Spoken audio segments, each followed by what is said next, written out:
Bonjour les pépites, grâce à nos archives VHS que je numérise, je vous propose de vous replonger cette fois-ci au cœur d'un événement qui a bouleversé le monde entier. La princesse Diana décède dans un accident de voiture dans la nuit du 30 au 31 août 1997 et ses funérailles ont lieu à Londres le 6 septembre suivant. Ces funérailles seront retransmises en direct avec des images fournies sur toute la planète par la télévision britannique, la BBC, qui va enregistrer plus de 32 millions de téléspectateurs rien qu'au Royaume-Uni, 2,5 milliards de personnes à peu près à travers le monde. Et c'est la captation de TF1 que je vous propose de regarder, la quasi-intégralité de l'événement. Pas l'intégralité, pour des raisons de droit d'auteur, j'ai été obligé de supprimer quelques documents et portraits sur Lady Diana, des documents films sûrement achetés à l'époque par TF1. Mais vous allez pouvoir suivre, comme en 1997, grâce à cet enregistrement, la progression du cortège, la cérémonie religieuse, les réactions aussi des Britanniques et les commentaires en plateau de deux grands journalistes de TF1 et un spécialiste de la couronne. Les journalistes Jean-Claude Narcy et Charles Villeneuve et bien sûr le spécialiste des têtes couronnées, Stéphane Bern. L'image par moments va être granuleuse, voire même très granuleuse, j'espère que vous m'en voudrez pas trop, vous m'excuserez, c'est dû à la qualité de réception antenne de l'époque et malgré quelques tentatives d'amélioration via l'IA, on est loin de la qualité HD actuelle. Donc désolé encore une fois, mais le document reste très exceptionnel et historique. Voici donc la première partie. Le cortège dans l'itinéraire a été rallongé pour permettre à un nombre considérable de Britanniques de voir passer leur princesse préférée. Il a fallu d'ailleurs hier soir transférer le cercueil de la princesse de Galles, reposant jusqu'alors au palais Saint-James, résidence de son ex-époux Charles. Elle a retrouvé l'espace d'une nuit ses appartements après y avoir été transportée dans une Rolls transformée en corbillard. Il est unique là encore que Diana, sortie du giron de la famille royale après son divorce et après avoir été dépouillée de tous ses attributs protocolaires, ait droit à des funérailles qui, sans le dire, sont tout aussi nationales et royales que celles faites aux rois, aux reines et aux princes de ce royaume. Son cercueil, comme vous pouvez le constater, est enveloppé des couleurs de la reine. On identifie, malgré l'heure tardive, les emblèmes caractéristiques de la monarchie britannique, les lions sur champ d'or. Dans les voitures suiveuses, à peine perceptibles, les princes, ses fils, William et Harry et leur frère Charles. La princesse de Galles ressortira de sa dernière demeure vers 10h, heure de Paris, heure française, son cercueil posé alors sur un affût de canon. Diana, princesse de Galles, et la ferveur populaire inspirée par son décès ont obligé la reine à faire un geste sans précédent et non prévu par le protocole. La reine s'est adressée hier à ses sujets, révoltée par son silence, la reine d'Angleterre. Depuis la terrible nouvelle de dimanche dernier, nous avons observé en Grande-Bretagne et dans le monde entier une expression écrasante de tristesse à la disparition de Diana. Nous avons tous essayé d'une manière ou d'une autre de faire face. Il n'est pas facile d'exprimer un sentiment de perte car le choc initial est souvent suivi d'autres sentiments, incrédulité, incompréhension, colère, mais également beaucoup de préoccupations pour ce qui reste. Nous avons tous ressenti ces émotions au cours de ces derniers jours. Et ce que je voudrais vous dire aujourd'hui en tant que reine et en tant que grand-mère vient du fond du cœur. Premièrement, je souhaite rendre hommage à Diana moi-même. Elle était une jeune personne talentueuse et remarquable. Par bon temps, par mauvais temps, elle était toujours capable de rire, de sourire et d'entourer les autres de sa gentillesse et de sa chaleur. Je l'admirais, je la respectais pour son engagement, mais aussi pour son dévouement pour ses deux fils. Cette semaine, à Balmoral, nous avons tous essayé d'aider William et Harry à surmonter cette perte dévastatrice dont nous avons tous souffert. Personne ayant rencontré Diana ne l'oubliera. Jamais. Des millions d'autres ne l'ont jamais rencontrée, mais avaient le sentiment de la connaître et s'en souviendront. Je suis persuadée, quant à moi, qu'il y a des leçons à tirer de sa vie, mais aussi de la réaction extraordinaire et très émouvante à l'occasion de son décès. Je suis déterminée de partager votre souhait de chérir sa vie. Je voudrais également, au nom du prince Charles, William et Harry, vous remercier tous qui avez envoyé des fleurs, des messages et avez envoyé une marque de respect d'une manière ou d'une autre. Ces marques de gentillesse ont été une source immense de aide et de réconfort. Mes pensées vont également vers la famille de Diana et des familles de ceux qui sont décédés en même temps qu'elle. Il va falloir tirer un réconfort, il va falloir penser ces blessures et faire face à l'avenir sans celles que nous avons aimées. J'espère que demain, nous allons tous, où que nous soyons, pouvoir exprimer notre chagrin, mais également notre gratitude à l'issue d'une vie trop courte. Nous montrerons au monde entier que la nation britannique est unie dans son chagrin et son respect, que ceux qui sont disparus reposent en paix. Remercions Dieu car elle a rendu tant de personnes heureuses. Diana, princesse de Galles, morte, a réussi là où elle avait échoué de son vivant. Dans la seule journée d'hier, la reine a en effet brisé plusieurs règles protocolaires et pour finir a rendu un hommage que vous venez d'entendre senti à la princesse, une personne exceptionnelle et remplie de qualités qu'elle a montré dans les bons et les mauvais jours, a dit la reine. C'est la seule allusion au divorce de son fils Charles avec Diana.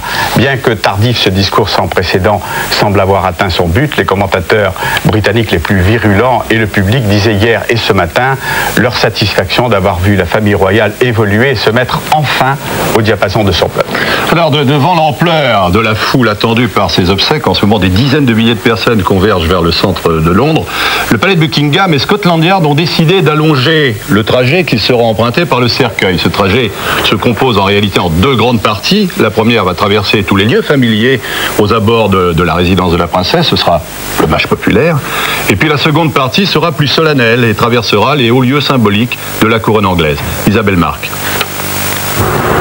C'est de la résidence de la princesse Diana, le palais de Kensington, que la dépouille mortelle entame son ultime voyage. 9h05, le convoi prend l'allée Cavalière, au-delà de ses grilles fleuries par des centaines de milliers d'admirateurs. Il longe le quartier qu'elle aimait, celui qui, au-delà des ambassades, offre les devantures de ses magasins préférés. De ce parc, le cercueil se dirige vers Westminster par Buckingham et St. James.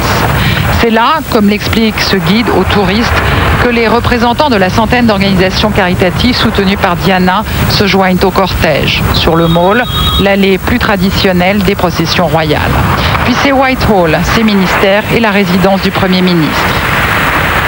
Il aura fallu 1h45 pour aller du palais de la princesse à l'abbaye de Westminster.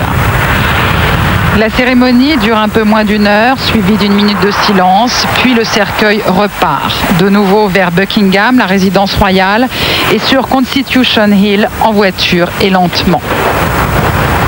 Mais il tourne à Wellington Arch, habituellement fermé à la circulation, pour emprunter l'entrée de Hyde Park, le bois le plus célèbre de la capitale londonienne, où le plus gros du public est attendu. Ensuite, c'est Park Lane, l'avenue prestigieuse où habitait Dodi Al-Fayed, dernier compagnon de la princesse mort à ses côtés.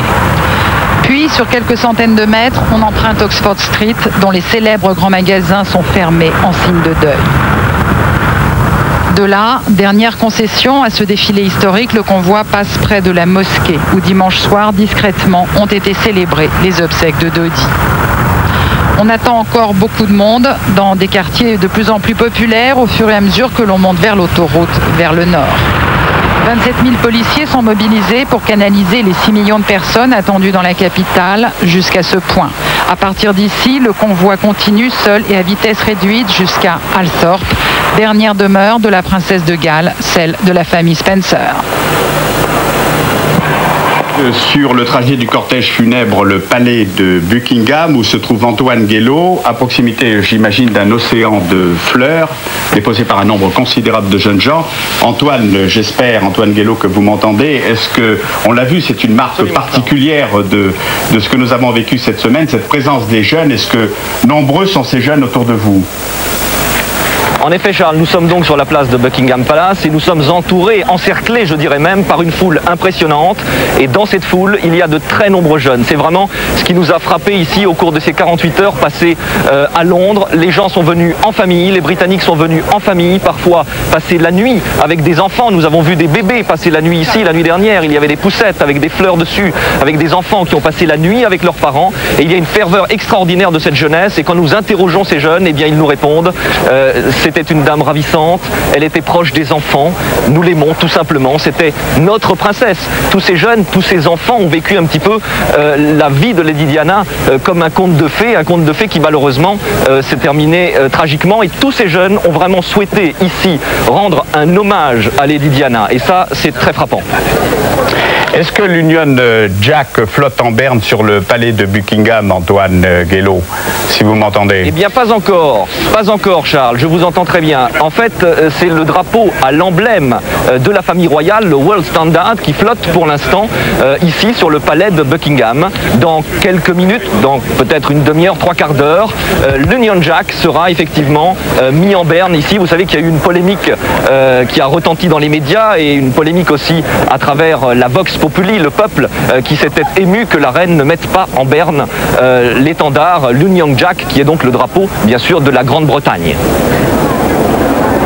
Est-ce que Naida Nakad, qui se trouve devant le palais de Kensington, c'est-à-dire la résidence de la princesse Diana, où elle repose actuellement, m'entend? Elle est en direct. Oui, je vous entends très bien, oui. Oui, Naida, là aussi, je pense, comme Antoine Guélo, qui se trouve devant le palais de Buckingham, vous avez dû constater une foule considérable? Il y a beaucoup moins de monde qu'on s'attendait, mais il ne faut pas oublier que le cercueil de Diana ne va pas quitter le palace avant 1 heure. C'est vrai qu'on a été un peu étonnés, on s'attendait à beaucoup plus de monde, mais il y a quand même des milliers de personnes qui sont dans le parc que vous voyez derrière moi, qui est Kensington Gardens, et tout au long de la route que le cercueil empruntera pour aller jusqu'à Westminster Abbey. L'ambiance ici, je peux vous dire, est d'une grande tristesse. Les gens ne parlent pas, ils se recueillent, il y en a beaucoup qui sont en larmes. Il y en a également énormément qui viennent ici pour la première fois. Ils déposent encore des fleurs. Ils veulent surtout être tranquilles, montrer leur tristesse. Et c'est peut-être pour cela qu'il n'y a pas beaucoup de gens ici. Ce sont surtout les gens qui sont très touchés, très directement touchés par la mort de Diana, qui veulent se recueillir en silence et préféreraient ne pas faire trop de bruit et 2, ne pas être trop nombreux. Bon, avant de voir la nuit à Londres, Stéphane, vous avez vu les journaux ce matin britanniques. Oui, les réactions à la reine. La réaction au discours de la reine, et surtout particulièrement au fait que la reine se soit montrée devant les grilles de Buckingham. Elle a été prendre un bain de foule, ce qu'elle ne fait vraiment jamais. Elle ne sort jamais du palais de Buckingham. A été très appréciée par les commentateurs de la presse populaire britannique, et également le prince Charles, qui s'est rendu avec ses 2 fils devant Kensington Palace pour remercier la population d'être venue. Et le prince William, un peu souriant, a remercié très chaleureusement la population qui était venue lui apporter des bouquets, a remercié des mots de réconfort qu'il avait reçus. Alors depuis le début de la semaine, dans la ferveur, les Britanniques, par dizaines de milliers, sont venus déposer justement qui a un bouquet de fleurs, qui a un mot tendre sur les grilles de Buckingham. Et très tôt ce matin, chacun a voulu être le premier tout au long du parcours pour dire un dernier adieu à celle qui a su toucher tous les cœurs des grands de ce monde, au plus humble de ses admirateurs. Certains campent même depuis 24 heures pour assister à l'événement. Une veillée de recueillement qu'ont suivi pour nous donc Antoine Guélo et Olivier Calmet.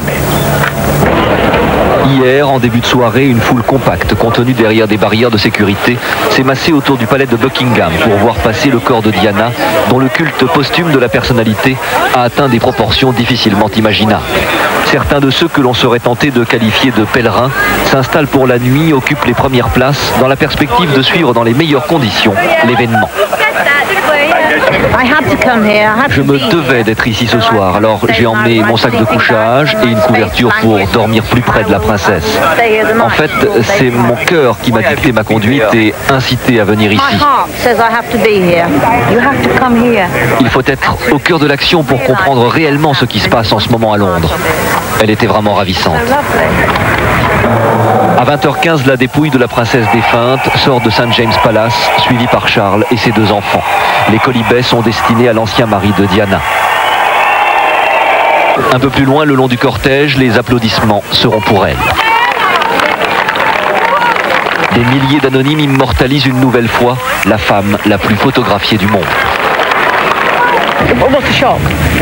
Je suis sous le choc, je viens de la voir, c'est une fin tragique pour elle, que je ne souhaite vraiment à personne. Je suis très triste, très triste.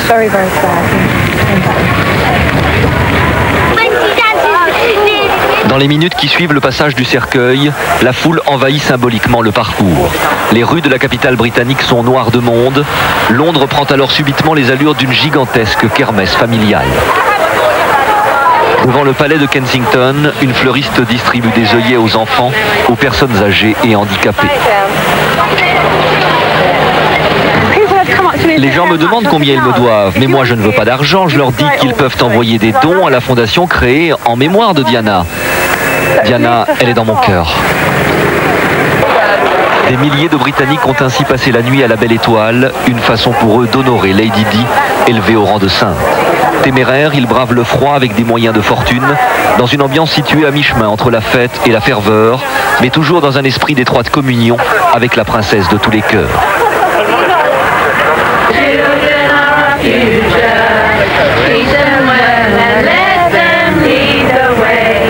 Certains chantent en hommage à la disparue, d'autres déclament des poèmes. Chère Diana, tu es une étoile filante, tu hantes mes rêves, tu occupes mes prières, tu es dans mon cœur, Dieu te bénisse. Toute la soirée, la gare centrale de Londres a accueilli des centaines de voyageurs venus de tous les coins du pays pour assister aux obsèques de celle que tout le monde ici surnomme la Rose d'Angleterre. J'ai décidé de faire 4 heures de train pour venir voir Diana une dernière fois. Il est minuit, certains trouvent enfin le sommeil, au milieu d'une foule pourtant majoritairement bien réveillée. De nombreux Britanniques ont tenu à vivre l'événement en famille, n'hésitant pas à amener avec eux de jeunes enfants. Vous savez, ce n'est pas vraiment difficile de passer la nuit ici. En fait, je crois que c'est une marque de respect pour elle. J'avais vraiment envie de venir ici. Quelques milliers de touristes seront présents lors des funérailles de Diana. C'était vraiment quelqu'un de très très important pour moi et je trouve que c'est pas grand chose ce que je fais par rapport à ce qu'elle a fait, c'est rien. Donc je peux bien passer quelques heures dehors, même si c'est un peu froid, c'est pas grave, c'est rien par rapport à ce qu'elle a fait. Toute la nuit, des centaines de personnes ont défilé devant le palais de St. James pour remplir les livres de condoléances. Kensington Palace, la résidence de Lady Di, surnage dans un océan de fleurs. 1 million de bouquets ont été recensés dans les parcs et sur les trottoirs londoniens. Et vous le voyez sur les images, et on vous l'a dit dès ce matin, ce sont 2, 3, voire 4 millions de gens qui sont attendus dans les rues de Londres ce matin, et que l'on voit ici justement sur les endroits près de, je crois que c'est Buckingham Palace, où on a déposé des fleurs. Dans moins de 2 heures après avoir traversé Londres, la dépouille de Lady Diana arrivera à l'abbaye de Westminster. C'est là que depuis Guillaume le Conquérant, depuis près de 1000 ans, tous les souverains britanniques sont couronnés. C'est là aussi que les hommes les plus illustres d'Angleterre sont enterrés. Westminster est en quelque sorte Notre-Dame de Paris et le Panthéon réuni. Alain Hamard. Westminster. Depuis près de 10 siècles, ces voûtes ont protégé les fastes de la famille royale d'Angleterre. C'est ici, dans ce joyau, que couronnements et mariages princiers sont célébrés depuis le Moyen-Âge. L'abbaye de Westminster n'est ni une cathédrale, ni une église paroissiale. C'est une église collégiale placée sous l'autorité d'un doyen et d'un chapitre relevant uniquement du souverain. En son sein, la chapelle d'Édouard le Confesseur abrite les tombes de nombreux souverains inhumés de 1272 à 1760. Tous les monarques britanniques depuis Édouard II ont été couronnés à Westminster. Exception faite d'Édouard V, qui mourut jeune, assassiné à la Tour de Londres au XVe siècle, Marie II, et Édouard VIII, qui abdiqua en 1936 avant son couronnement. 39 souverains couronnés dans cette abbaye, à commencer par Guillaume le Conquérant en 1066. Outre ces monarques, de nombreux personnages illustres sont enterrés à Westminster. Ils ont une plaque ou un monument commémoratif.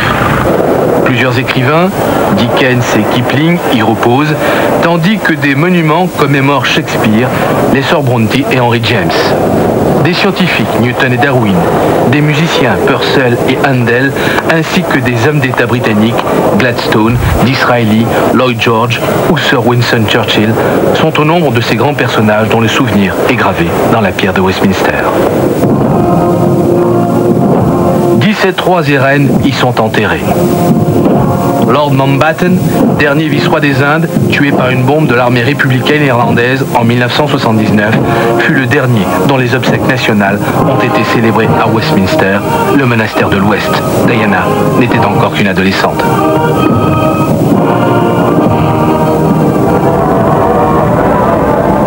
Quelques années plus tôt, le roi George V et George VI, en 1952, eurent droit aux mêmes privilèges.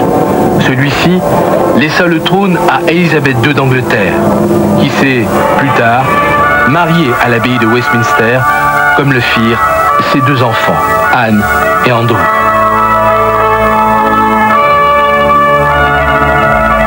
La monarchie était ainsi perpétuée et continuait de prospérer dans le cœur des Britanniques.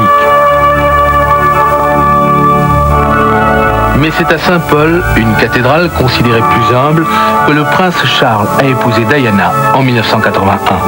Take thee, Charles Philip Arthur George. Take thee, Philip Charles Arthur George.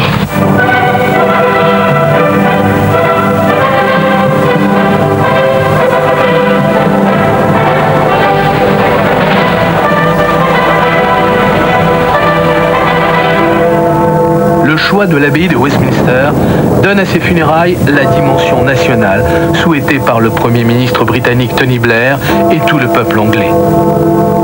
Diana passera dans ce lieu culte où repose depuis 1929 la tombe du soldat inconnu britannique, sous une dalle de marbre noir dont l'inscription pourrait être l'épitaphe consacrée à Lady Di.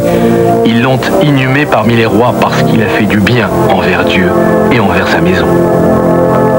Bienvenue si vous nous rejoignez pour cette édition spéciale consacrée aux obsèques de Lady Diana avec Charles Villeneuve et Stéphane Bern, avec tous nos envoyés spéciaux sur le trajet du cortège qui s'ébranlera dès 10h, c'est-à-dire dans un peu plus d'un quart d'heure. Londres, vous l'avez vu sur nos images, est envahi par des centaines et des centaines de milliers d'hommes et de femmes venus rendre un dernier hommage à Lady Diana. Et je vous propose à présent de revivre en images le récit de ces dramatiques journées qui ont plongé la Grande-Bretagne dans le deuil. Tout a commencé par un terrible accident de voiture sous un tunnel des quais de la Seine. C'était dans la nuit de samedi à dimanche dernier. Les images ont été choisies par Francis Grisol.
Direct sur le trajet devant la résidence de la princesse Diana, d'où elle partira dans quelques instants. Naïda Nakad, je pense que vous m'entendez. Le cortège a dû se constituer sous vos yeux, à moins qu'il ne le soit déjà.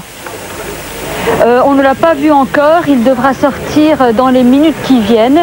En fait, il sortira du côté droit de Kensington Palace. Tout le monde l'attend bien sûr, l'émotion est de plus en plus forte ici. Le cercueil de Diana sera couvert par un drapeau britannique. Il sera monté sur une prolonge d'artillerie, escorté par des troupes royales ainsi que par la police. Il faut dire que Kensington Palace, vous le savez, est un endroit très symbolique pour tous les admirateurs de Diana. Elle habite ici depuis qu'elle a obtenu son divorce, ce qui signifie, et pour elle et pour le peuple britannique, d'une part la rupture avec la monarchie et puis sa liberté retrouvée. Il faut également savoir que quand son corps quittera le palais retournera à la famille royale. qui est un peu une fin d'une histoire très triste. Effectivement, les dizaines de milliers de personnes qui sont massées ici, beaucoup d'entre eux sont en larmes et il faut dire que c'est surtout leur silence et leur recueillement qui sont très impressionnants en ce moment. Antoine Guélo, vous êtes, vous, devant le palais de Buckingham, où il y a beaucoup de monde derrière vous, je vous aperçois là-bas. La famille royale est toujours là. À quelle heure est prévue la sortie de la famille royale ? Eh bien écoutez, c'est dans les minutes qui viennent que la famille royale devrait sortir, vers 10h15 peut-être. Et c'est l'attente ici, c'est l'attente d'obsèques uniques pour un événement unique selon les propres termes de la maison Windsor du palais de Buckingham. Il règne ici une ambiance très très particulière à mille lieues de toutes les polémiques qui ont émaillé cette affaire ici en Grande-Bretagne entre la reine et son peuple. Le Daily Telegraph, un très grand journal londonien, ne s'y est pas trompé, qui titre « Montrons au monde entier que nous sommes unis dans le chagrin, dans la douleur, dans la tristesse ». Les visages sont très fermés, une ambiance de recueillement, une ambiance quasi religieuse. Et je peux vous dire qu'ici se côtoient ceux qui ont les traits tirés, les traits fatigués, les yeux rougis parce qu'ils ont passé toute la nuit ici. Et puis ceux qui arrivent, parce qu'en ce moment même arrivent des milliers de personnes par le métro, par les transports en commun, par des taxis ou à pied, bien sûr. Des trains spéciaux acheminent en ce moment même des dizaines de milliers de personnes ici. Il y a une très grande concentration, un très grand silence et on se demande maintenant, bien sûr, comment vont réagir ces dizaines, ces centaines de milliers de personnes, peut-être ces millions de personnes au passage du cortège. Je vous rappelle qu'hier, la princesse Diana a été applaudie par un peuple qui est sorti de sa légendaire réserve. Donc, c'est l'attente. Londres, comme vous pouvez le constater avec nos envoyés spéciaux disposés sur le trajet, Naïda Nakad et Antoine Guélo s'est réveillé ce matin avec le soleil et il semble que plusieurs centaines de Britanniques et d'étrangers, il y a beaucoup d'étrangers sur le parcours, aient pris leurs précautions dès le petit matin pour occuper les premières places. Pierre Barretti. 30 000 personnes, peut-être beaucoup plus. Ils ont dormi dans le froid, dehors, sur les pelouses. Ils ont veillé leur princesse à leur manière. Chacun a voulu d'une bougie ou d'une fleur rendre hommage à la princesse de Galles, que ce soit à Kensington, là où elle résidait, ou bien encore à St. James, là où elle repose désormais dans la demeure du prince Charles. Plusieurs millions de Britanniques de tous âges se sont rassemblés pour ce spectaculaire hommage posthume. On a dormi ici, sur le sol, avec toutes les bougies allumées. Ce n'est pas tant de voir son cercueil que de lui dire au revoir à notre manière. Et pour beaucoup de jeunes mères de famille anglaises, c'est à la fois la reine des cœurs et une grande sœur qui disparaît. Très très triste, très très triste. Nous voulions être ici, nous voulions lui rendre hommage, être ici. C'est bizarre, c'est comme si on avait grandi avec elle au même âge. À 20 ans, on l'a vue se marier, avoir des enfants, divorcer. Et maintenant, il nous fallait être présente à ses obsèques pour lui dire au revoir. Mais dans la foule, les jugements sont parfois extrêmement sévères pour la famille royale. Vous savez, ça résonne comme la fin d'une ère. D'une certaine manière, j'étais à Londres quand ils se sont mariés et je pense que je me devais d'être ici pour les mêmes raisons. Elle a eu un impact, ou elle aura plutôt un impact sur le comportement de la famille royale ici. Ils doivent changer, ils ne devraient pas être aussi traditionnels. D'une fleur, d'une bougie, disciplinée et digne, la foule espère entrevoir une dernière fois Diana. Oui, Charles et Stéphane, on a l'impression que tous ces gens pensent que la princesse Diana appartient à leur famille. Alors, je crois que je poserai plutôt la question à un observateur de la monarchie et du décalage qui semble avoir été plus qu'apparent toute la semaine, décalage entre la famille royale, l'aristocratie britannique, dont faisait partie d'ailleurs Diana, il ne faut pas l'oublier. Absolument, oui. Elle appartient aux Spencer qui sont nobles, je crois. Et descendent du roi Charles II d'Angleterre, un Stuart. C'est vrai que pendant toute la semaine, on a eu le sentiment que la famille royale était prisonnière du carcan de la cour, de ce moule protocolaire, et qu'il fallait, elle était dans les brumes écossaises à Balmoral, et qu'elle a été surprise par l'ampleur de la ferveur populaire, et qu'elle a mis un peu de temps, sous la pression du prince Charles et du Premier ministre Tony Blair, pour réagir. Et en réalité, pourquoi est-ce qu'il y a cette ferveur? Parce que Diana, pendant 16 ans, a incarné le visage familier de chaque Britannique. C'est-à-dire que chaque Britannique, pendant 16 ans, a vécu à travers elle un conte de fées, l'aventure de son mariage, et puis ses problèmes personnels, sa boulimie, les crises d'anorexie, ses tentatives de suicide, ses problèmes avec sa famille, avec sa belle famille aussi, ce qui réunit un peu toutes les femmes britanniques, et puis ensuite l'échec de son mariage irrémédiable. Ce qu'a compris d'ailleurs parfaitement au quart de tour le Premier ministre Tony Blair, le Premier ministre travailliste, puisqu'il a eu ce mot qui est resté, cette expression qui est restée aujourd'hui, qui fait les titres d'ailleurs de la plupart des journaux du monde, la princesse du peuple. Absolument, elle est la princesse du peuple et elle le restera. Alors il y a l'immense ferveur de Londres, on le voit sur les images derrière nous, l'immense ferveur de Londres, mais il y a aussi le chagrin de chaque Britannique jusqu'à dans le plus petit village du Royaume-Uni. Après la cérémonie religieuse de Westminster, tout à l'heure, la dépouille de Diana va emprunter à petite vitesse un autre itinéraire, encore une occasion d'ailleurs pour les Londoniens de rendre un ultime hommage à leur princesse, afin de rejoindre l'autoroute qui conduira le convoi pour la dernière demeure de la princesse de Galles sur les terres de sa famille, la famille Spencer. Elle sera inhumée sur une île, au beau milieu d'un lac, près du château de son enfance. Le reportage de Cécile Timorot et de Joël Vaillant.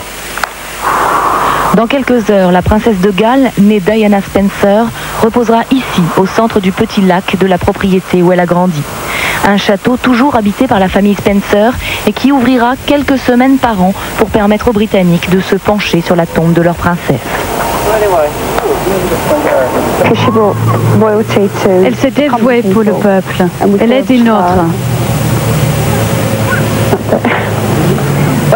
Qu'allez-vous faire ce samedi?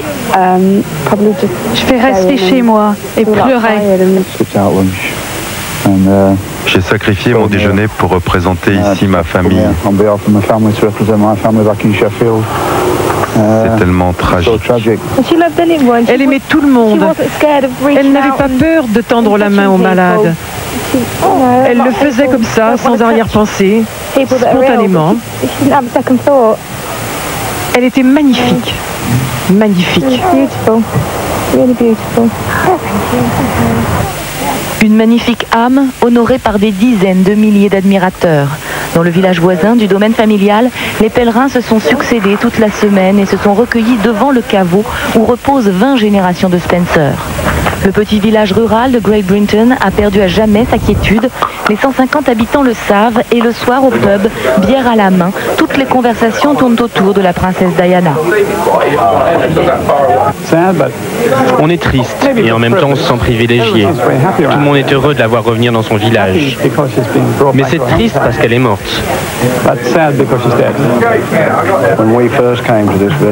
Quand ma famille s'est installée à Great Brinton, tout le monde travaillait pour les Spencer. Aujourd'hui, ça a changé parce qu'ils n'ont plus d'atelier. Avant, ils avaient leur propre bénisterie, leur propre laiterie. Ils fabriquaient même leurs briques. C'était dans les années 30. À l'avenir, Great Brinton pourra vivre du tourisme. La popularité de Diana promet d'attirer des milliers de visiteurs chaque année. Mais pour le moment, les habitants du village sont isolés du monde, reclus jusqu'à dimanche soir. Tous les excès de Great Brinton sont condamnés. Nous allons retourner en direct sur le trajet du cortège funèbre de la princesse de Galles avec Naïda Nakat qui se trouve devant la résidence de la princesse où repose le corps de Diana. Naïda, est-ce que le cortège va être à pied à partir de la résidence de la princesse Diana ou sera en voiture? Non, ce sera des chevaux en fait. C'est le cortège. La prolonge d'artillerie sera tirée par des chevaux. Il y aura une garde montée. Il y aura également de la police à cheval. Et puis après, derrière, il y aura une procession. Et surtout, c'est le cortège lui-même derrière le cercueil. Les gens qui marcheront seront bien sûr à pied. Mais il y aura également beaucoup de gens qui attendent ici, qui vont eux le suivre sur les trottoirs. Donc ce sera un moment assez impressionnant. Au moment où le cercueil quittera justement Kensington, il y aura d'une part le cortège et toute cette immense foule qui suivra derrière. Qui marchera à pied derrière le cercueil? Habituellement, en tout cas le protocole britannique le veut, ce sont les hommes, je crois. Oui, d'ailleurs, je crois que vous avez eu confirmation. Le prince William devrait y être, je suppose, et puis les hommes, mais surtout, il y aura les 500 représentants des associations caritatives et les autres personnes que Diana avait demandé dans son testament puissent être présents et qui avaient un lien direct avec elle durant sa vie. Effectivement, les dernières précisions qui nous parviennent de Londres montrent que les associations caritatives, en tout cas plus de 500 de leurs représentants, et des causes chères au cœur de la princesse Diana devront suivre à partir du palais Saint-James, c'est-à-dire dans la deuxième partie plus protocolaire du Alors tout va démarrer dans quelques 5 minutes. En attendant, on pourrait peut-être aller voir l'autoroute qui va conduire à la demeure Spencer, qui est jalonnée de petits villages typiques de la campagne anglaise. C'est d'ailleurs tout un peuple qui est aujourd'hui en deuil, comme le montre ce reportage justement de Naïda Nakad et de Mathieu Dupont. Dans le village de Slip End, à 50 km au nord de Londres, on rend hommage à Diana d'une façon très particulière. Depuis qu'ils ont appris la nouvelle, les habitants ne sortent pratiquement plus de chez eux. Les portes sont fermées, les rideaux tirés. Aujourd'hui, ils pourront enfin faire part de leur douleur. Le cortège funèbre en route vers Althorp passera devant les villages, à 500 mètres de la maison de Frank Prattley. Je n'ai pas pu aller à Londres. C'est trop loin pour moi. Mais je serai là avec toute ma famille pour voir le cortège passer. C'est triste. Elle avait trouvé le bonheur. Je crois qu'ils s'aimaient vraiment avec Dodie. Que leur histoire se termine comme ça, c'est injuste. Les habitants de Slip End sont loin de la polémique sur les circonstances de la mort de Diana ou le comportement de la famille royale. Ils souffrent tout simplement d'avoir perdu la seule princesse qui se soit vraiment rapprochée du peuple anglais. C'était une maman merveilleuse. Elle n'a pas élevé ses enfants comme Elisabeth II avec Charles. Diana a appris aux petits à être proche des gens simples. Je ne sais pas pourquoi je serais sur le pont pour voir passer le cortège funèbre. C'est difficile à expliquer. J'ai tout simplement besoin de le faire. Peut-être parce que j'ai envie de partager leur douleur. Fait exceptionnel pour ce petit village, le pub est quasiment vide. Après le travail, les habitants vont directement chez eux. Aujourd'hui, les serveurs fermeront les portes, ils iront voir passer le cortège, une bougie à la main. On ne peut pas s'empêcher de penser à ce drame, constamment. On essaye quand même de faire notre travail. Puis on rentre à la maison. Encore une fois, on regarde la télévision et on se demande si tout cela est bien réel. J'ai toujours du mal à y croire. J'espère qu'elle trouvera la paix qu'elle n'a pas connue sur Terre. Dimanche, tout le village se retrouvera à l'église et rendra un dernier hommage à Diana. Le pasteur avoue avoir été lui-même surpris par tout l'amour que ses fidèles vouaient à la princesse de Galles. Après sa mort, les gens ont eu l'opportunité d'exprimer leurs sentiments pour Diana. Avant, leur seul porte-parole, en quelque sorte, c'était les médias. Mais ils n'exprimaient pas vraiment le sentiment populaire. Maintenant, le public crie haut et fort. Voici la Diana que nous avons connue et qui n'est pas celle dont les journaux parlaient. Nous l'avons rencontrée, disent les gens aujourd'hui. Elle était douce, généreuse. Elle a servi son peuple. Elle savait aimer et compatir. Retour à Londres où, vous le voyez, la foule s'amasse devant le palais de Kensington, Stéphane. C'est là que va débuter donc le trajet, c'est là que va débuter le trajet qu'empruntera le cortège. Kensington, c'est la résidence londonienne des princes de Galles. Oui, c'est aussi ça a été la résidence préférée des rois d'Angleterre pendant très longtemps, de 1689 à 1760. Le palais a été construit par Christopher Wren. Il faut savoir que c'est là que la reine Victoria est née le 24 mai 1819. Ensuite, elle a résidé au palais Saint-James et avant que la famille royale n'aille à Buckingham. Ce qu'on sait, c'est que la princesse de Galles adorait sa résidence du palais de Kensington et que la reine, après son divorce, lui avait laissé ce qu'on appelait un appartement de grâce et de faveur pour qu'elle puisse y demeurer. Elle avait pour voisins également à Kensington d'autres membres de la famille royale comme les Kent et les Gloucester. les Kent et puis la princesse Margaret. Alors ici, on est à Constitution Hill, le monument à la reine Victoria devant Buckingham Palace.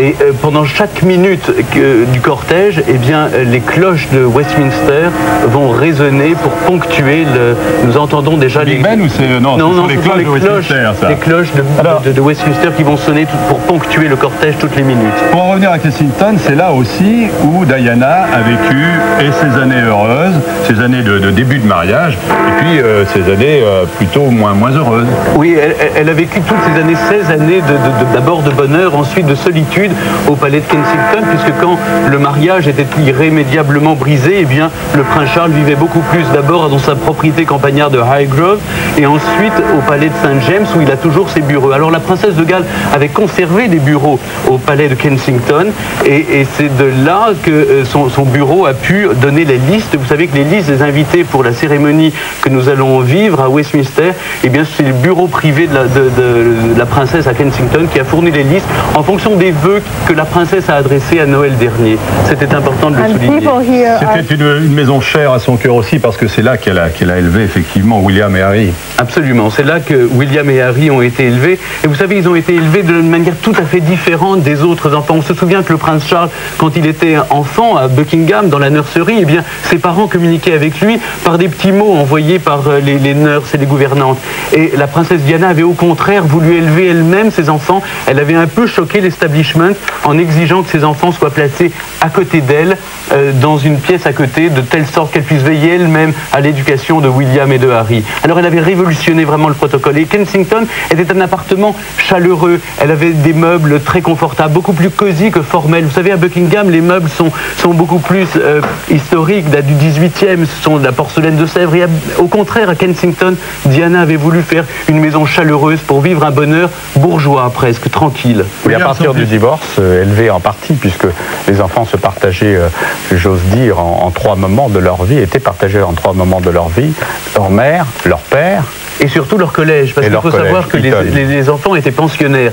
Le prince William est pensionnaire à Eton, et le prince Harry était pensionnaire déjà à Ludgrove, qui est un collège aussi dans la banlieue de Londres. Alors l'héritier, le prince William, on dit qu'il était lui, c'est celui qu'on voit sur cette photo, c'est l'aîné, qui a 15 ans aujourd'hui. On dit que lui était très proche de sa maman. Ça ne veut peut-être pas dire qu'il était éloigné de son père, mais enfin, absolument. Très proche de sa mère. Et vous savez, il partageait surtout un point avec sa mère, c'est qu'il détestait les paparazzi. Et il les accusait toujours de lui gâcher ses vacances quand il était au ski ou quand il était au bord de la mer. Il aura du mal à oublier les conditions dans lesquelles sa mère est morte. Absolument. Je crois qu'il aura vraiment du mal à se relever de ce coup terrible. Et vous savez, on l'a vu dans les images que nous a montrées tout à l'heure du prince William recevant l'hommage de la population devant Kensington. Il tournait le dos à la caméra, il tournait le dos aux photographes, il déteste les photographes. Et vous savez, il y a cette anecdote, quand il était petit, il avait demandé à sa mère une panoplie de policiers. Il avait dit « Maman, je veux être policier pour pouvoir te défendre un jour ». Et le jour où Diana a révélé au public qu'elle avait été infidèle à son mari, qui faisait suite évidemment à l'aveu d'infidélité du prince Charles, eh bien il lui avait offert une boîte de chocolat, lui avait-il dit, pour lui rendre le sourire. Et il avait promis aussi une autre chose, quand il avait poussé sa mère à accepter de renoncer à son titre d'Altesse royale. Il lui avait dit « Maman, quand je serai roi, je vous rendrai vos titres ». Et c'est ce qui avait poussé Diana à accepter que la famille royale lui ôte le prédicat d'Altesse royale. On dit de lui d'ailleurs qu'il a des goûts un peu plus populaires, un peu plus ploucs, si j'ose m'exprimer ainsi, que la plupart de ses camarades de l'aristocratie britannique élevés dans ce fameux collège qui depuis 500 ans existe. Absolument, oui. Mais il a choisi le football plutôt que le cricket. Mais surtout, une chose est importante, c'est que Diana voulait absolument que son fils aîné ait une vie normale, qu'il puisse se mêler à la population, et elle l'emmenait dans ses associations caritatives et humanitaires pour qu'il se rende compte du malheur et de la détresse humaine, qu'il ne soit pas éloigné de ceux dont il sera un jour le souverain. La presse britannique chic d'ailleurs appelle la coalition arc-en-ciel, c'est-à-dire les exclus, les malades du sida notamment, mais aussi les noirs, les indiens, bref tous les SDF, une partie en tout cas des SDF laissés pour compte par la société ultra-libérale de Margaret Thatcher et de John Major. Elle avait d'ailleurs pris relativement parti. Elle s'était engagée politiquement entre 1994 et 1996, alors que le divorce n'avait pas été prononcé, à l'occasion d'une soirée caritative présidée par des travaillistes et Tony Blair, qui n'était pas encore le Premier ministre. Et d'ailleurs, comme la famille royale, ou un membre de la famille royale ne s'engage jamais politiquement, n'a pas d'opinion en quelque sorte, cette attitude avait été stigmatisée par la presse qui colle à la famille royale en Angleterre. Vous voyez la densité de la foule présente ce matin. Là, on est à Hyde Park Corner et là devant Westminster, où les premiers invités sont en train d'arriver. Il y a beaucoup d'invités. Il y a des altesses, il y a beaucoup de gens du showbiz, mais il y a surtout très peu de chefs d'État pour des raisons protocolaires. D'abord, il y a une raison protocolaire essentielle, c'est que les chefs d'État ne peuvent se rendre qu'à des funérailles d'un collègue. Ils ne peuvent pas se rendre aux funérailles de l'ex-épouse d'un prince héritié. C'est la raison pour laquelle d'ailleurs Bill Clinton, président des États-Unis, et Jacques Chirac, président de la République française qui est en voyage en Afrique, en Mauritanie, n'a pu se rendre. Mais pour d'autres raisons aussi, sur des mesures de sécurité, on pensait qu'il y aurait tellement de foule qu'il serait difficile d'assurer la sécurité des chefs d'État. Et ensuite, la famille royale britannique a fait savoir qu'elle ne voulait que les membres des familles royales seulement proches de Diana, qui avaient bien connu Diana, soient représentés. C'est ainsi qu'on attend l'infante Pilar, duchesse de Badajoz, la sœur du roi d'Espagne et la sœur de la reine des Pays-Bas. En revanche, ce dont on est sûr, c'est que les journalistes, les rédacteurs en chef des journaux populaires, traditionnellement invités aux obsèques royales, ils ont été jugés indésirables. Mais par le frère de Diana. Ils étaient sur la liste et c'est le comte Spencer. Il a rayé leur nom. Oui, parce qu'il les avait accusés d'avoir du sang sur les mains et il les a rayés des listes fournies par le palais. On le verra tout à l'heure aux alentours de midi, peut-être avant même avec l'arrivée des invités, mais l'assistance qui assistera à l'office religieux à l'intérieur de l'abbaye de Westminster est à l'image de la vie et des fréquentations de la princesse Diana. Absolument, il y aura un zeste un peu jet set avec des personnalités comme Sandro et Donatella Versace, il y aura le couturier Valentino, Karl Lagerfeld, Cindy Crawford, John Travolta, le chanteur Sting, George Michael, Elton John évidemment qui doit chanter et a transformé même Candle in the Wind pour la princesse. Encore une entorse au protocole. Encore une entorse au protocole. Alors c'est vrai que certaines cours ont manifesté leur surprise de ne pas avoir été invitées, comme la famille royale de Norvège qui était prête à venir et à qui Buckingham a dit que ce n'était pas la peine, ou le prince régnier qui voulait s'associer à la famille. Vous savez que la princesse Grace, il y a un parallèle, cet accident de voiture, et le prince régnier a publié un communiqué dans lequel il a présenté ses condoléances au prince Charles et dit que sa famille, les Grimaldi, s'associe à la douleur de la famille royale britannique. En tout, ce sont 1900 personnes qui seront tout à l'heure à Westminster. 1900 invités qui venus de tous les horizons pour rendre ce dernier hommage à la princesse. Alors Tony Blair a insisté pour qu'il y ait très peu de politiciens, que seulement le strict minimum, qu'il y ait les anciens premiers ministres du royaume. La reine, vous savez, on a connu Tony Blair est le 10e premier ministre de la reine Elisabeth. Il y aura quelques éléments seuls du gouvernement et les représentants du Commonwealth, puisque Diana avait un rayonnement qui allait par-delà les frontières au Canada, en Australie et en Nouvelle-Zélande. Je crois que là, on peut peut-être rejoindre Naïda Nakad, qui est sur le trajet. Naïda en direct, non? Vous êtes en direct. Nous sommes à 1 minute maintenant, à 1 minute et demie de la sortie du cortège de Kensington. Je vois que derrière vous, la foule grossit au fur et à mesure. Elle grossit minute par minute. Il faut dire qu'au début, il y avait un peu moins de monde parce qu'il était très difficile d'accéder ici, même à pied, parce que la foule était tellement immense. Là, comme vous voyez, il y en a de plus en plus. Vous les voyez moins parce qu'ils sont juste en dessous, sur le chemin que va emprunter le cortège. Ils sont des dizaines de milliers. Il y en a qui ont attendu toute la nuit. Il y en a d'autres qui sont là depuis 6 heures du matin et qui attendent impatiemment. En fait, là maintenant, à n'importe quel moment, le cortège pourrait sortir. Il apparaît d'ailleurs. Il apparaît derrière vous. Alors, il apparaît juste derrière vous, tiré par il y a d'abord les policiers à cheval. On voit qu'il est tiré par des chevaux. On va les voir sortir de l'entrée les gardes qui accompagnent. Les gardes sont des Gallois. Des Gallois, exactement. En hommage à la princesse de Galles, évidemment. Ce sont les Welsh Guards qui vont suivre avec leur bonnet d'ours. C'est le premier bataillon des Welsh Guards. C'est avec une dizaine de minutes de retard sur ce qui était prévu par le protocole. Donc la dépouille de la princesse Diana va quitter sa dernière demeure, le palais de Kensington. Là, comme vous l'avez dit tout à l'heure, qu'elle a tant aimé. Et alors, là aussi, on entend... Les cloches vont commencer à retentir toutes les minutes pour suivre et ponctuer le cortège jusqu'à St. James et ensuite jusqu'à Westminster. On aperçoit déjà les chevaux qui vont tirer l'affût du canon. Hein. C'est une prolonge d'artillerie.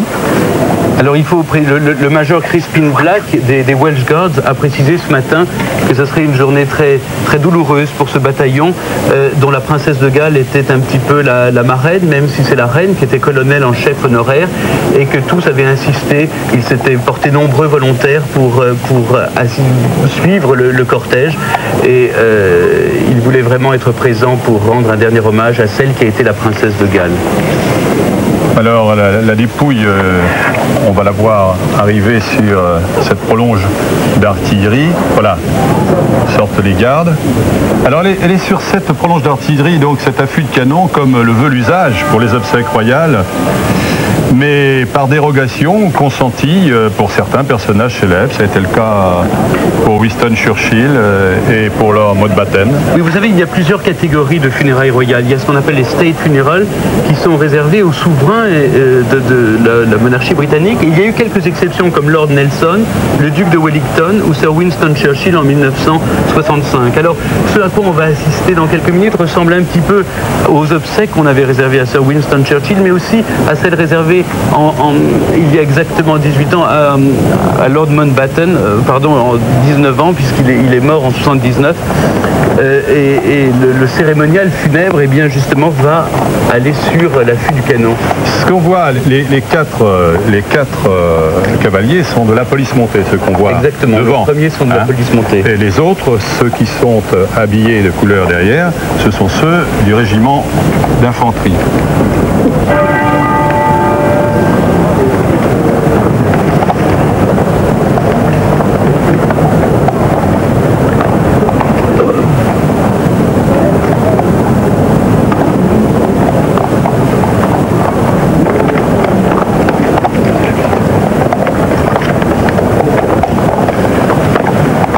Le cercueil de la princesse est recouvert d'un drapeau, l'étendard royal. Oui, ce n'est...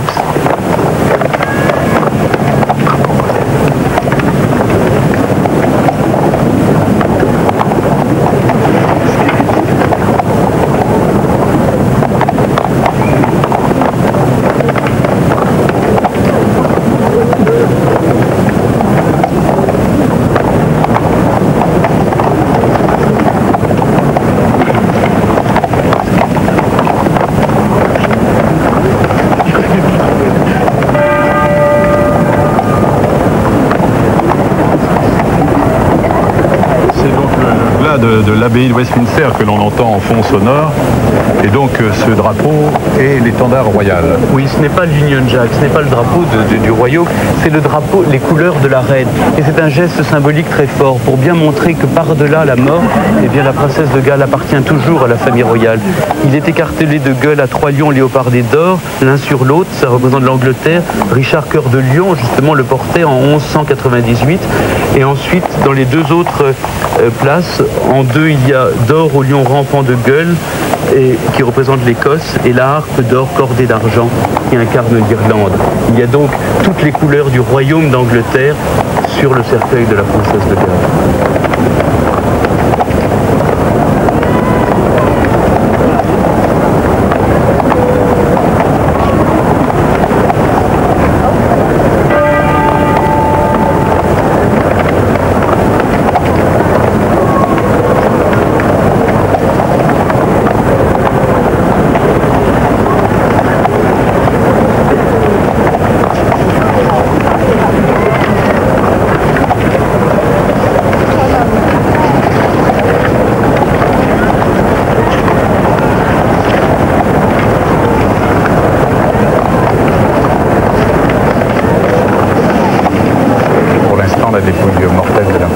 Diana n'est entourée que de policiers montés à cheval et de militaires appartenant à la division de la Maison Royale, les Welsh Guards, donc le bataillon des gardes gallois. Personne de la famille pour l'heure. Pour l'heure.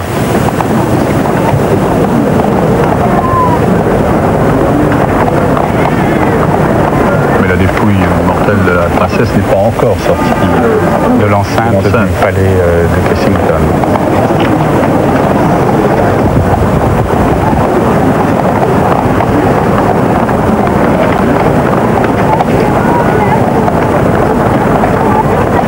Le cortège à pied devrait se constituer à partir du palais de St. James, résidence des princes de Galles, où il était encore hier soir, transféré dans la nuit donc dans sa résidence, là où elle habitait. 6 chevaux tirent le cercueil. On entend les larmes, les cris, les pleurs, le désespoir de la foule. Qui jettent des fleurs sur le catapult. Ce sont des gens qui sont là depuis des heures et des heures, qui sont là même depuis plusieurs jours. Certains ont campé à côté de Kensington Palace, dans Kensington Garden. Et tous se sont donné le mot pour envoyer des lys blancs, qui étaient la fleur à la fois de la majesté royale et une fleur que la princesse aimait particulièrement. Effectivement, cercueil recouvert de lys blancs. De l'emblème, des emblèmes de la monarchie, des Windsor, de la reine. C'est donc seul que le cortège fait son apparition, commence ce matin, cette première partie, c'est seul. Pour l'instant, le palais de Buckingham n'avait pas donné de précision sur la suite du cortège à partir de la sortie de la résidence de la princesse Diana. On sait que c'est une partie en sorte privée, comme l'a expliqué tout à l'heure Stéphane Bern, et qu'à partir du palais de Saint-James, le cortège qui se constituera sera plus ou moins officiel, car la plupart des gens qui vont composer ce cortège à pied, en dehors de la famille proche et notamment des hommes, c'est-à-dire des fils, les princes William, Harry, le prince Charles, prince de Galles, son ex-mari, il y aura évidemment tous les représentants des associations caritatives. Là, c'est la partie, disons, la plus populaire. Absolument. Vous savez qu'en jetant des fleurs blanches, la foule crie aussi « Bless you, que Dieu vous protège, que Dieu vous protège ». Donc c'est la traversée maintenant de Kensington Garden. Ça va être la traversée de Kensington Garden. C'est l'un des lieux les plus populaires pour les promenades en famille. Pour les promenades en famille. Les enfants, des petites voitures d'enfants.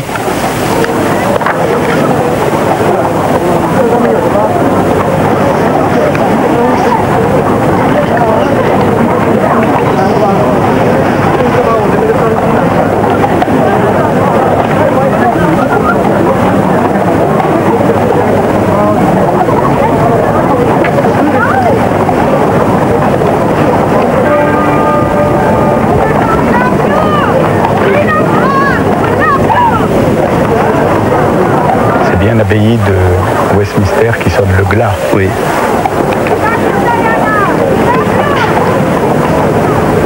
On entend crier le nom de Diana. C'est le capitaine Richard William qui mène la marche du premier bataillon des Welsh Guards et qui suit le cercueil de la princesse. Dont le colonel est le duc d'Édimbourg. Oui. Vous savez que la reine en même temps est colonel en chef d'honneur des 5 régiments de la division de la Maison Royale. Oui. Chacun des princes se partageant le commandement de chacun des bataillons, c'est-à-dire du bataillon écossais, du bataillon irlandais, du bataillon anglais en quelque sorte, constitué par des grenadiers, descendants directs de ceux qui ont participé à la bataille de Waterloo, auprès du duc de Wellington, et tout à l'heure on passera devant le monument qui lui est consacré à ce fameux duc de Wellington, vainqueur de la bataille de Waterloo. Il faut dire que des mesures de sécurité et de secours exceptionnelles ont été placées sur le parcours parce qu'on s'attend à des émotions fortes, à ce qu'il y ait beaucoup d'évanouissements, beaucoup de larmes et de crises de nerfs. On l'a vu depuis déjà 3 ou 4 jours, il y a un important dispositif policier aussi. Scotland Yard s'est beaucoup activé ces dernières heures. Les télévisions, les radios, il y a des centaines et des centaines de journalistes venus du monde entier, puisque vous êtes des plusieurs milliards de téléspectateurs à pouvoir regarder ces images de la détresse de tout un peuple. C'est véritablement tout un peuple à communier avec la princesse de Galles, dont elle a incarné les espoirs de toute une génération. Celui certes d'un conte de fées, mais aussi, je crois qu'elle a dépoussiéré la monarchie britannique, elle l'a rendue plus humaine, plus proche, plus touchante, plus familière aussi. Elle était un visage familier. Nous avons suivi pendant 16 ans les moindres faits et gestes. Beaucoup de Britanniques aussi tout au long de ce parcours venus des villes ouvrières de l'Angleterre profonde, Liverpool, Leeds, villes touchées par la crise économique. C'était leur princesse. D'ailleurs, on le voit depuis plusieurs jours, on voit mélanger des hommes d'affaires de la City qui venaient aussi porter des fleurs, et des ouvriers, des enfants, des jeunes. C'est tout le peuple qui s'est déplacé pour célébrer sa princesse. C'est l'hommage unanime de toute la population.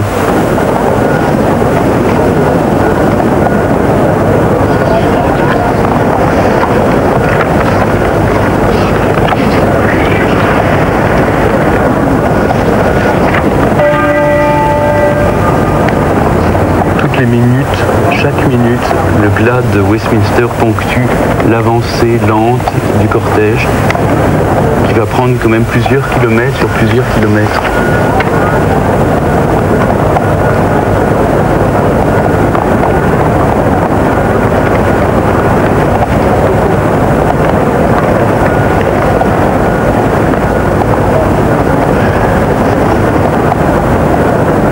On l'a dit très tôt ce matin, il y a en fait deux grandes parties à ce cortège. Cette première partie populaire, la seconde dans quelques instants sera plus protocolaire. Oui. À travers les monuments et bâtiments de l'État. De la Londres historique, de la Londres royale. Là, vous savez, c'est tout un peuple qui communie avec sa princesse défunte et qui veut marquer simplement son émotion. Il y a certes la ferveur populaire qui a poussé les organisateurs de ce cortège à l'allonger pour laisser respirer la foule d'ailleurs qui montre une grande dignité, un recueillement profond manifestement. Contrairement à ce qu'on a vu hier soir d'ailleurs à Londres. Oui, hier soir à Londres, on a entendu des applaudissements. La presse britannique dit ce matin que ce n'étaient pas des Britanniques qui avaient applaudi, mais que c'était des étrangers en visite dans la capitale britannique. Et ce qui est particulier aussi, c'est que la presse rappelle ce matin que quand les Anglais veulent manifester leur soutien, eh bien ils sifflent au lieu d'applaudir. Elle n'a pas sifflé ce matin. Non, je crois qu'il y a un grand recueillement, une grande sobriété dans les réactions.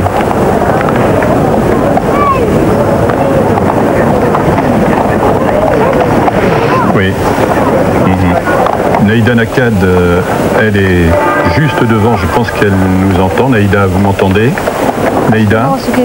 Oui, justement, je vous entends. Ce qui est étonnant, c'est qu'il y a énormément de gens maintenant qui commencent à se déplacer, mais très, très calmement. Aucune bousculade. Ils vont suivre le cortège comme ils peuvent. Alors, il y en a qui vont traverser Kensington Gardens pour le retrouver plus loin. Il y en a qui attendent un tout petit peu pour pouvoir marcher derrière, ou en tout cas tout le long du chemin. C'est vrai que c'est assez étonnant à voir que personne ne parle, personne ne dit quoi que ce soit. On a effectivement entendu quelques applaudissements tout à l'heure, mais ça peut également être des étrangers, on n'en sait rien, mais très très peu. Les gens ne font aucun bruit, ils marchent doucement, mais ils vont tous décider à suivre le cortège jusqu'à Westminster. C'est là-bas où ils veulent aller. Ils n'y arriveront pas bien sûr parce qu'il y a une énorme foule, mais il fallait quand même rappeler cette incroyable discipline haine et cette grande tristesse qui se traduit également dans leur façon de marcher, qui est très lente. Et la plupart regardent par terre, ils ne veulent pas vraiment parler, ils ne se parlent même pas entre eux. Et ils suivent maintenant le cortège à partir de Kensington. Ils espèrent aider le plus loin possible. Ida Nakat, selon les premières estimations qui nous parviennent de la BBC, qui est la plus grande chaîne, la première chaîne britannique à nous retransmettre d'ailleurs ces images, le cortège, du moins la foule qui est massée tout au long du cortège, serait à peu près constituée d'1 million de personnes. C'est la première estimation. Justement, il est difficile de le dire là tout de suite d'ici, parce qu'effectivement elle est tout au long du parcours, le parcours ayant été rallongé, il est difficile de savoir exactement combien ils sont à partir de Kensington Palace, mais effectivement de ce qu'on peut juger, déjà rien qu'ici, il y a des dizaines de milliers de personnes, hein, rien que sur un périmètre d'1 kilomètre carré, même pas. D'autant qu'ensuite, après l'abbaye de Westminster, il y a encore un cortège qui va se former jusqu'à l'autoroute qui conduira Lady Diana à sa dernière demeure. Voilà, jusqu'à l'endroit on ne peut pas encore mesurer la foule qui se trouvera encore pendant plusieurs quarts d'heure. Justement, on peut également s'attendre à ce qu'il y ait énormément de gens tout autour de l'autoroute pour regarder le cortège passer. Voilà, c'est la fin de la première vidéo consacrée aux funérailles de Lady Diana. Dans la deuxième partie, vous continuerez de suivre, comme des milliards de personnes à travers le monde à l'époque devant leur télé, ce 6 septembre 1997, le cortège qui va approcher là de Westminster. Et vous verrez les réactions du public sur le parcours venu rendre hommage à la princesse. Vous verrez également l'arrivée des nombreuses personnalités dans l'abbaye de Westminster, dont Elton John, George Michael, Luciano Pavarotti ou encore Mohamed Al-Fayed, le père de Dodi Al-Fayed, décédé lui aussi dans l'accident de voiture. Rendez-vous donc dans la deuxième vidéo.